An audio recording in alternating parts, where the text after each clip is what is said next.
All right, Shakespeare fans, get ready because we are going deep today. We're diving into Act 5, Scene 2 of Hamlet, unpacking all the good stuff, getting ready to help you dominate those midterms and finals. Yeah, this is it. The big finish. All the threads of the play, they all come together here at the end. A whirlwind of action intrigue and those big questions about life and death and all that. And, to make sure we give you the ultimate study guide, we're sticking straight to the source. Shakespeare's words only. No spark notes here, no shortcuts. Exactly. We want to help you, really connect with the text yourself, not just to, impress your professor, but also so you can develop your own understanding of the play. Yeah, so like imagine you're sitting in class, right? hmm And your professor just throws out this question. Hey, what's going on with Hamlet's head in this scene?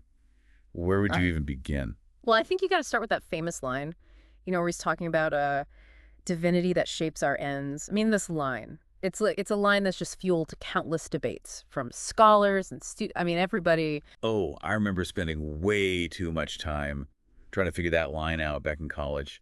Felt like a key to the whole thing, to the whole play. Yeah, a totally pivotal moment for him, in his character arc. I mean, think about it. How different is this Hamlet from the Hamlet in like Act 1? He's, all indecisive, full of introspection. Now he's taking action.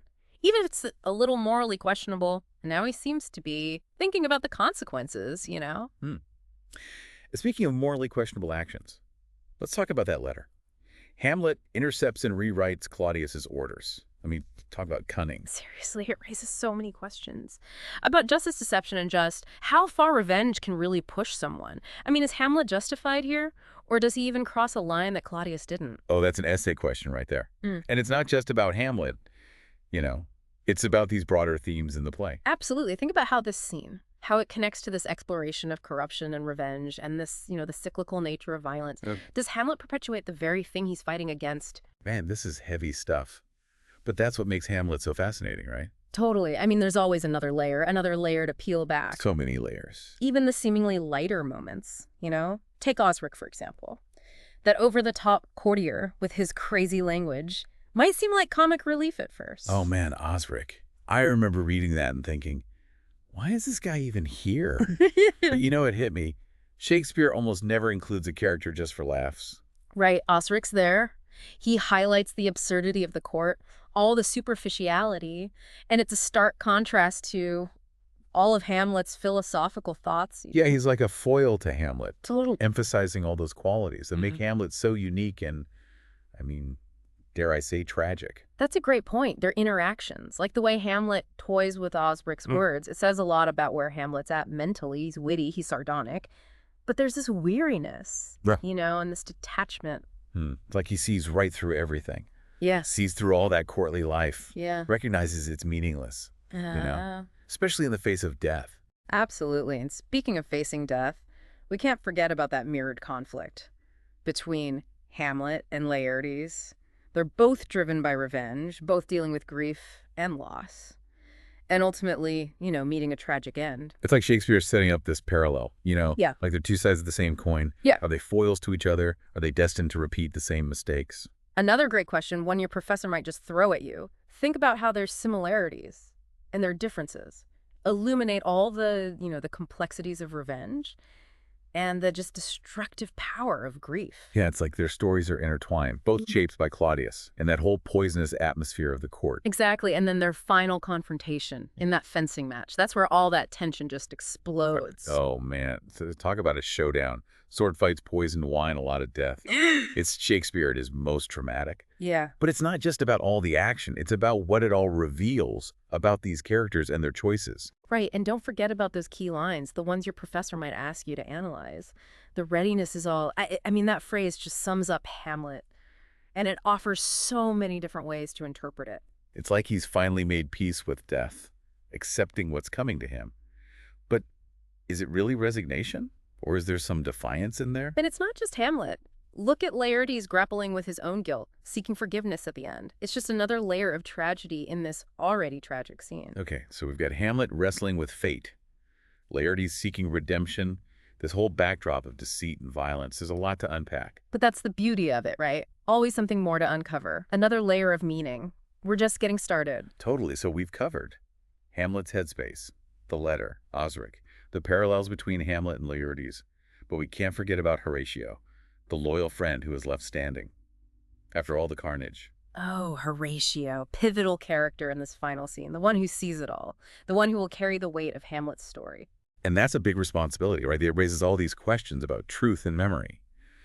The power of narrative. What will Horatio do with this knowledge? Will anyone even believe him? What happens to Hamlet's legacy? I know, and those questions, they just linger long after the curtain falls. It's what makes Hamlet not just a play, but this timeless reflection on what it means to be human. Yeah, it's almost like Shakespeare's asking us, the audience, Yeah. to be the jury, you know? We have to decide what we believe, how we interpret what happened. Oh, wow. That's a great point. It like takes the play beyond the stage, makes us think about these timeless questions about truth and justice and stories. And speaking of, really digging into the text, there are some elements in this scene, those things that are really worth paying extra attention to, especially if you're getting ready for a test. Or, you want to have a good discussion in class. Okay, give me the study guide essentials. All right, so first, pay close attention to all the symbolism. The poisoned wine, the swords getting swapped, even the play within a play. They're not just random things that happen. Yeah, they all mean something, pointing to those bigger themes. Exactly. Like, think about how all those symbols connect to corruption, betrayal, the, fragility of life. Like, for example, the poisoned wine could be like this representation of Claudius slowly poisoning the court. And the swords. The sword could be like violence creating more violence. Exactly. Leading to the end for both of them.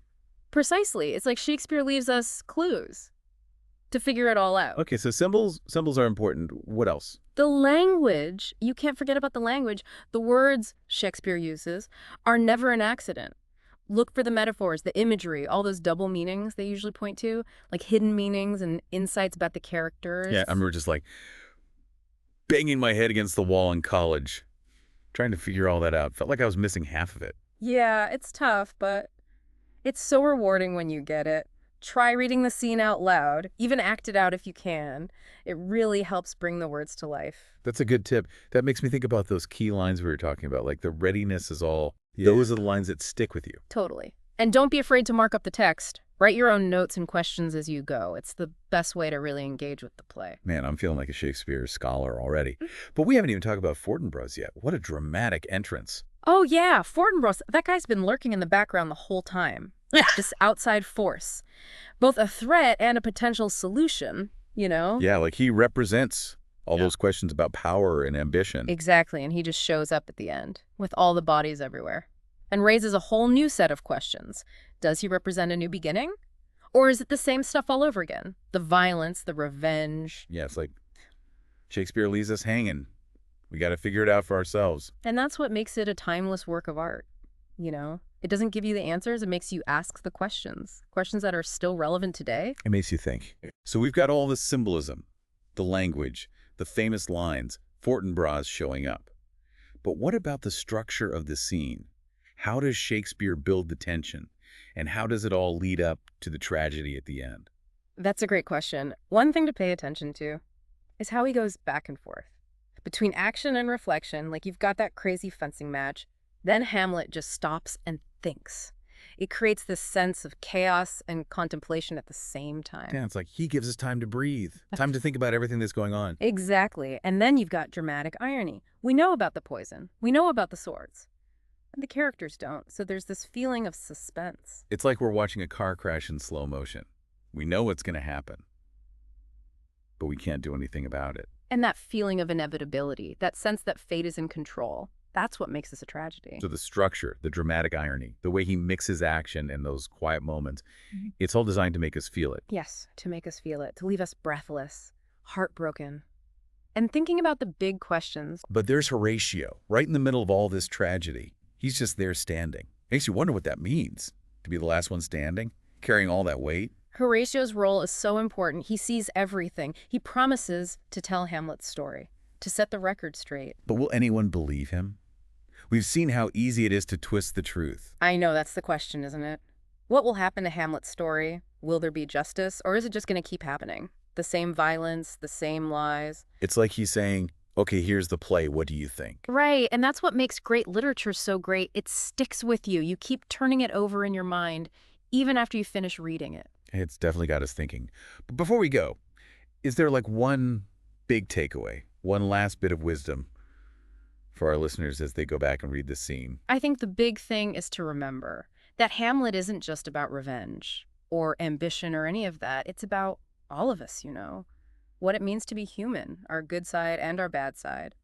Love, loss, hope, despair, all of it. You're like, even when everything's falling apart, there's still good in people. Exactly. So as you read this scene, as you look at all the symbols, pay attention to those little moments of grace. The moments where the characters show us who they really are. Those are the moments that make Hamlet. More than just a story about revenge. Right. It's a story that's lasted for centuries. And it still speaks to us. So whether you're getting ready for an exam or just reading for fun, Yeah. remember to really think about what you're reading. Ask questions. Ask questions. Challenge what you think you know. And let yourself feel it. Let yourself feel it. That's great advice. Yeah. And I think it's good for any book you read, Yeah, for sure. any great book. It's about those layers of meaning, those themes that connect us all. All right, listeners, that's our deep dive into Act 5, Scene 2 of Hamlet. We hope you learned some stuff to help you crush that exam or start some good conversations in class. But remember, Shakespeare is a journey. Keep exploring, keep asking questions, and keep those pencils sharp